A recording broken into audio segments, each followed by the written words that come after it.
Bonjour à tous amis, c'est Jody Dream, j'espère que vous allez bien. Et bien voilà, je suppose que vous aurez vu maintenant la vidéo où je parlais du film Bigfoot Junior. Donc maintenant je vais vous laisser donc avec quelques petits rushs que j'ai pris comme ça dans les studios de N-Wave. Donc voilà, j'espère que ça vous plaira. Donc voilà, bon visionnage.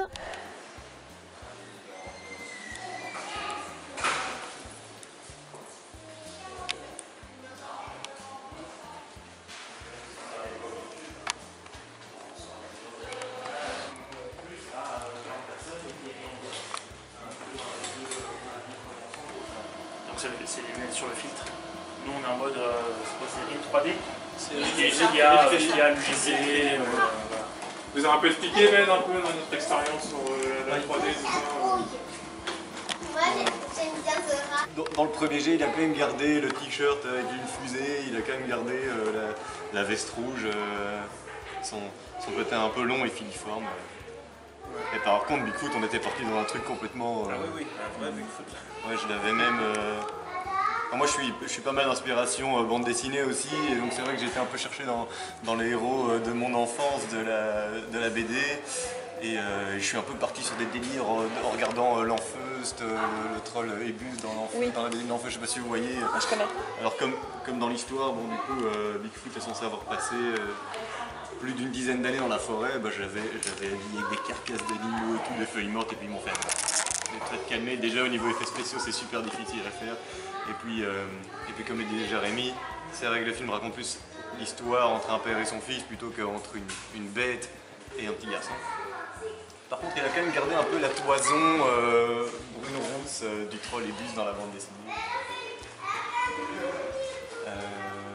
Ouais, voilà, donc une fois qu'on est plus ou moins d'accord sur un design de perso, il faut faire tout un tas de déclinaisons, il faut chercher les détails, les mains, les pieds et tout, les oreilles, il faut tout dessiner, il faut tout créer, quoi. Alors ça c'est une partie très importante de la création du personnage qui arrive un peu en fin de processus créatif. C'est ce qu'on appelle une expression sheet, donc il faut dessiner le personnage avec différentes expressions pour que l'équipe qui va à la fin mettre des articulations sur le visage puisse s'inspirer de ces expressions-là et essayer de les reproduire. Voilà. C'est pour notre héros. Alors, je sais pas, on peut tous les passer en revue si vous voulez. Ici, voilà, on a encore des expressions avec un des 3 sales gosses qui ennuie notre pauvre Adam à l'école. Ça, c'est une de toutes premières transitions en 3D qu'on a eues.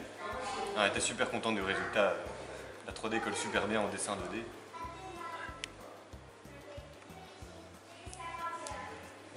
Ah, les méchants, ils ont bien une tête de tête à claque. Oui, Ils sont bien détestables. Ah ouais, c'est chouette. C'était le but. Et donc pour illustrer le story. Donc le principe c'est de dessiner assez rapidement les dessins pour que ça aille vite. Qu'on comprenne assez vite le... Parce que c'est un petit C'est lui le fils de Bigfoot. Donc on travaille sur une petite Son histoire, c'est très schématique. l'histoire qu'on va voir cet après-midi, c'est sur lui. Et après on prend ces dessins là, on les monte sur Premiere Là, c'est une Pro image belle. et on fait ce qu'on appelle une animatique 2D. Donc déjà avec quelques musiques temporaires, déjà quelques voix temporaires, quelques bruitages temporaires, et ça permet déjà d'avoir un premier rythme. Une ambiance. Alors, pour ceux qui ne sont pas dans le film, c'est très difficile à regarder parce qu'il n'y a pas encore le rythme, etc. À ce moment-là, c'est vraiment le moment où on va commencer à animer, où vraiment ça va tout reprendre le rythme. Mais ça permet déjà, pour les gens ici qui travaillent sur le film, de voir, bon alors qu'est-ce qu'il y a à faire? Il y a combien de personnages, qu'est-ce qu'il fait, qu'est-ce qu'on doit faire comme effets spéciaux, qu'est-ce qu'il y a comme décor, comment on le voit, etc. Donc c'est un petit peu toute cette logique. Et donc on dessine les expressions principales C'est celle-ci qu'on a. pour comprendre simplement la narration Donc, est-ce que ça de plaisait la à séquence. plus de monde? Moi, je mets bien ça, mais. Je choisis ça. Moi j'ai mis la même. Ah oui, bah oui, celle-là, ouais, elle est jolie celle-là. Cheveux bleus? Mais finalement, on n'a pas choisi les cheveux bleus. Pourquoi? Bon, on s'est dit que c'était bizarre. Ça donnait trop d'importance au personnage. Ouais, c'est ça. C'est un personnage très secondaire, donc. C'est qui? Bah, c'est une copine au héros, à Adam. Elle s'appelle Emma. Et je crois qu'ils s'entendent bien. Ils s'entendent très bien, ouais. C'est laquelle? Mais au final, on a Tu verras dans le choisi. film. Oui, c'est vrai. Ça, c'est son sac. Regarde, il y a même écrit son nom dessus, Emma. Et elle a dessiné dessus et tout. c'est elle qui a écrit. Regarde son visage de plus près. Alors, dans un dessin animé, hein, en fait, c'est pas comme dans un film, un vrai film, où on prend les accessoires et tout. Ici, on doit tout créer de zéro. Donc, on n'a pas une bibliothèque, on va chercher des choses, on doit créer. Et donc, on essaye de designer pour que ça colle le plus à l'univers du film et que ça raconte quelque chose aussi, quoi. Parce que quand on regarde un personnage, on se dit ah tiens, il va faire ci ou il va faire ça, ou ça révèle sa On a personnalité. choisi laquelle? Je crois qu'au final, en fait, je crois qu'on a fait un mix de plusieurs. Il me semble qu'elle est assez proche de celle-là, mais avec d'autres couleurs. Ici, c'est un peu ce qu'on appelle la partie 2D. Parce qu'il y a la partie 2D et la partie 3D qui est en Ça, c'est le petit logo qu'il y a sur son sac. Et ça, c'est ce qu'il y a sur sa casquette. Alors ça c'est juste pour jouer aux jeux vidéo le midi, là on joue à Team Fortress le midi et on a besoin d'un peu de puissance. Juste un petit peu. Le midi c'est rigolo parce qu'on est quelques-uns à jouer à Team Fortress comme ça. C'est le jeu du midi. Et donc là on va rentrer dans l'antre des No Life avec plein de gens dans des ordinateurs mais chacun a une tâche bien différente. D'accord.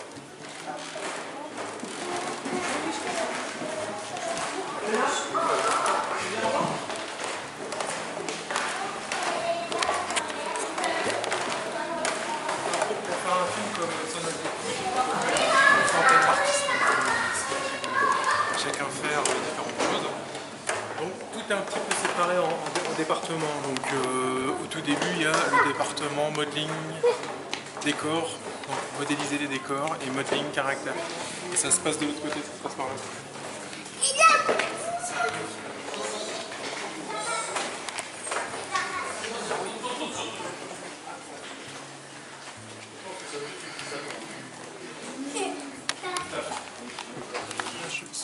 Modélisé, hein, on va faire ce qu'on appelle un rigging dessus, donc sur lequel on va mettre une espèce de squelette à l'intérieur du personnage qui va permettre de faire bouger le personnage. On peut aussi faire ce qu'on appelle les blend shapes faciales pour pouvoir faire les expressions faciales pour tous les trucs qui déforment. Donc c'est un métier assez technique. Ici, il y a de la programmation, il y a de la... L'intelligence. Voilà. Donc c'est ici qu'ils vont vraiment faire toutes les limites du personnage en fonction des besoins. Donc on travaille avec un logiciel qui s'appelle Maya. Okay. Et il y a des petits outils qui sont développés en plus par rapport à nos besoins. Ça c'est une interface faciale par exemple. Ouais. Est-ce qu'elle est faite sur ce personnage? Ah bah voilà. Voilà, donc ils préparent tout ça pour que les animateurs après donnent vie au personnage. Okay. Excellent. Walou walou.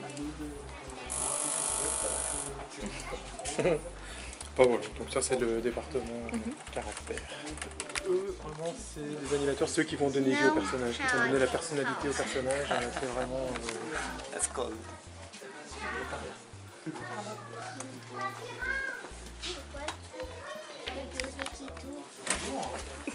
Donc le storyboard, il est adapté en 3D, donc pour vraiment être... Donc ici, c'est Vincent qui est en train de réaliser le prochain film, avec des petits corgis. Et donc ici, ce qu'ils vont faire, c'est qu'ils vont prendre le storyboard et ils vont refaire tout le film en 3D, d'une façon beaucoup plus simplifiée, avec des personnages qui bougent de façon un peu plus rigide. Il n'y a pas vraiment d'effet de lumière, il n'y a pas vraiment d'effet de texture, mais il y a des infos importantes. Et surtout, le plus important, c'est aussi le positionnement de la caméra. C'est vraiment là où il y a tout le travail de caméra qui va être mis en place. C'est ici qu'on va commencer à régler le relief aussi pour la suite. Et donc quand vous avez les décors, les personnages, vous pouvez animer, donc vous avez déjà filmé des animateurs. Et là-bas aussi, il y a encore des animateurs. Mais les animateurs, il y a un... Et là, on peut voir aussi le line-up de tous les personnages du prochain film. Donc comme ça, on les met tous côte à côte, comme ça on peut voir la taille qu'ils ont les uns par rapport aux autres. D'accord. Moi j'ai évité de filmer comme ça vu que... ici, ils vont prendre les décors, ils vont prendre les personnages, ils vont mettre ce qu'on appelle les textures et le shading. Donc c'est-à-dire les textures, c'est les couleurs de vêtements, etc. Et notamment les graphismes. Et aussi le shading, c'est-à-dire est-ce que le bois va pas réagir de la même manière que du carrelage voilà. Ou la peau. Vous voyez, donc c'est ici qu'ils vont régler aussi toutes ces infos-là. Les personnages que vous avez vus au cinéma là-haut, voilà à quoi ça ressemble techniquement. On chasse ce qu'on appelle des guides qui vont servir à guider justement les poils. Donc là, les poils, c'est ça en fait. Donc une courbe va nous servir à guider une zone de poils. Et donc on va rajouter plus ou moins suivant le personnage. Il faut imaginer un personnage, surtout les personnages principaux, ça prend énormément de temps entre le moment où on le design, on le modélise, on fait le rigging, on fait les cheveux, le shading, etc. Il se passe 6 mois pour un personnage. Bon, évidemment, on travaille sur des personnages en parallèle, heureusement, parce que sinon, si on fait 6 mois plus 6 mois, on a fini le film en 20 ans, c'est pas possible. Mais voilà, ça prend énormément de temps, mais en même temps, voilà, c'est nos acteurs, quoi. Donc on essaye de vraiment pousser le... Alors on passe par plein d'étapes différentes.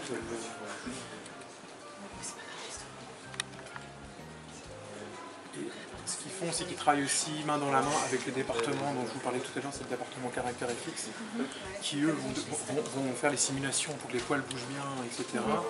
Et donc ils vont travailler main dans la main pour avoir les bons guides au bon endroit pour pouvoir animer tout ça, faire mettre du vent, ou quand ils posent la main, il y a un contact, etc. Docteur Harrison.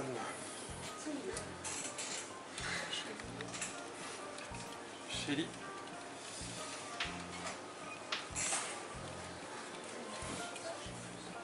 Et alors, là c'est cool parce qu'on a un posing, mais au début, quand on a un personnage, on n'a pas encore des fois le rigging, donc on a des dessins assez expressifs, et puis pendant 3 mois, surtout avec un personnage qui est comme ça. C'est ça. Mais vraiment très, très neutre, puisqu'il n'a pas encore, on n'a pas encore mis le facial et les expressions, et du coup, on dit alors t'aimes bien? Bah, ouais, j'imagine que ça va être bien. C'est très difficile d'anticiper. Voilà, comme ça. Les stagiaires. Ça c'est un personnage neutre, ouais, en position neutre. Il faut se rappeler ses cours de physique, tout ça, des cours de mathématiques, parce qu'il y a toute une simulation pour rentrer des newtons, des trucs de masse, de gravité, de friction. Quoi encore? Yannick c'est le superviseur. Bonjour. Parce qu'ils ont trouvé que l'eau et le feu étaient génial dans le film. Voilà, donc c'est le travail qui était fait ici.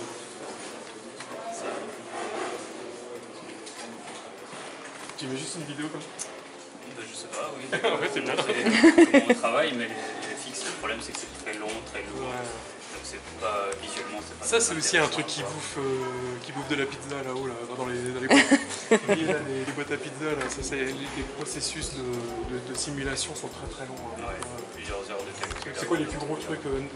La destruction La destruction du pont, ça a été le plus lourd. On a passé facilement 1 mois dessus. C'est la grosse scène du film, quoi, donc on a mis le paquet dessus. Après, il y a des séquences de discussion où il n'y a pas de VFX, où il y a juste 2-3 poussières qui volent. Oui. Donc on essaye justement de balancer un peu le travail entre chaque département, du genre attention, tu as ce gros truc avec du feu, ce gros truc avec un immeuble qui fait une explosion, un immeuble qui s'écroule. Donc tu essayes d'anticiper le plus tôt possible. Donc ça joue aussi sur l'ordre de production aussi, etc. C'est ici que ça se passe, c'est ce qu'on appelle le département caractère FX. Donc c'est eux qui vont donner vie, rendre un peu plus crédible les personnages, que sinon, même s'ils sont bien animés, mais ça fait un peu cheap de voir que ça bouge pas bien. Les gens sont, surtout quand on est sur des humanoïdes, des personnages ou des animaux, si tout est rigide, c'est pas très joli, donc c'est ce qui va rajouter une espèce de plus-value qualitative à l'animation du film. Donc ici, c'est un peu comme dans le département FX aussi, des simulations qui sont un petit peu longues. Alors les images sont lâchées. T'as pas un truc après? Non.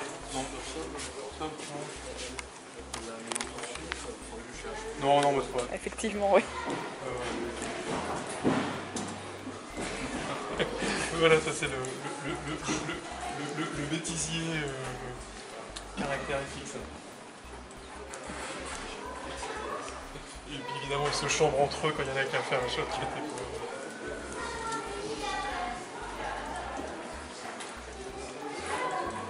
Bon là, bon, ça va les 5 cette fois parce que ça paraît les simulations tiennent pas et puis ça... Donc voilà, j'espère en tout cas que cette petite découverte vous aura plu, mais en tout cas c'était un vrai plaisir de découvrir ça, de voir un peu ce que j'ai envie de dire, cette fourmilière créative, donc voilà, moi ça m'a fait vraiment beaucoup plaisir. Merci en tout cas pour N-Wave pour vraiment leur super accueil, on a été vraiment chouchoutés, c'était vraiment un honneur pour moi de découvrir et de visiter tout ça, donc voilà, je vous fais des gros bisous. Que ce soit à toute l'équipe qui m'ont accueilli si gentiment, ainsi que vous mes petits viewers, à mes petits viewers, je ne sais plus parler. Donc voilà, des bisous, prenez soin de vous et surtout restez vous-même. Ciao ciao.